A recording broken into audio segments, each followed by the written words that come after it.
হতেই বাঙালির পিঠে খাওয়ার ধুম শুরু। এই মতোই আমাদের আবদার পূরণ করতে মামনি নেমে পড়লো আজ পাটিসাপটা পিঠে বানাতে। সাপটা তো বিভিন্নভাবে বানানো যায়, তবে আজ কেন জানি খেজুর গুড় দিয়েই খেতে ইচ্ছে করছিল। খেজুর গুড়ের গন্ধ পেলে আর অন্য কিছু ভালো লাগেই না।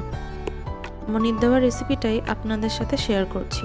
একটি পাত্রে সুজি, ময়দা আর চালের গুঁড়ো 1 কাপ করে পরিমাণে তিনটেই নিয়ে নিতে হবে 1:1:1 রেশিওতে।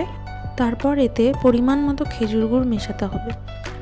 মামনি বলল ব্যাটার রেডি করাটাই ইম্পর্ট্যান্ট, সব থেকে বেশি পাটিসাপটা নরম করার জন্য। তো ব্যাটার ভালো করে তৈরি করার জন্য ভালো করে ফেটিয়ে নিতে হবে। এরপর একটা প্যানের মধ্যে সামান্য ঘি মাখিয়ে একে একে পাটিসাপটাগুলো ভেজে নিতে হবে। আমরা এখানে পাটিসাপটা ক্ষীর দিয়েই করেছি, বাটিতে তৈরি করা পিওর গরুর দুধের ক্ষীর। আপনারা চাইলে নারকেলের পুরও করতে পারেন। যেমনটিভাবে আপনারা খেতে চান এমনভাবেই তৈরি করে নিতে পারেন। পাটিসাপটাটা তৈরি হয়ে এলে এর মধ্যে ধীরে ধীরে ক্ষীর দিয়ে এক এক করে রোল করে নিতে হবে। পুরের পরিমাণ কম বেশি আপনারা আপনাদের ইচ্ছে মতো দিতে পারেন। আমরা একটু কমই রেখেছি, যেহেতু ক্ষীর ব্যাপারটা আর কি ডাইজেস্ট হতে সময় লাগে, সেজন্য অল্প অল্প করে পরিমাণেই পুর ভরা হচ্ছে। এভাবে একে একে সব কটি পিঠে ভেজে নিতে হবে। এগুলো এক্সপার্ট হাতের কাজ, তবে আমরা এগুলো দেখতে দেখতে ধীরে ধীরে শিখেই যাব একদিন।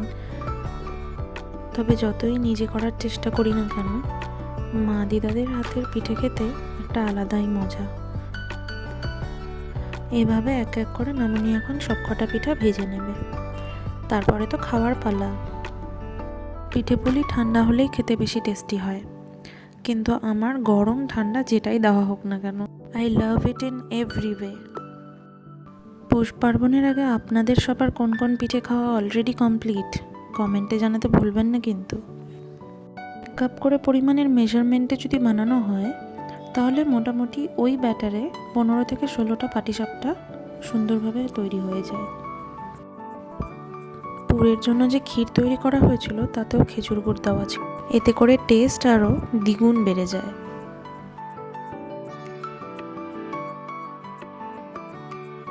6-7টা পিঠে তৈরি হয়ে গেছে, আর কন্ট্রোল করা যাচ্ছে না। এবার টেস্ট করার পালা। চলুন সবাই মিলে এনজয় করি।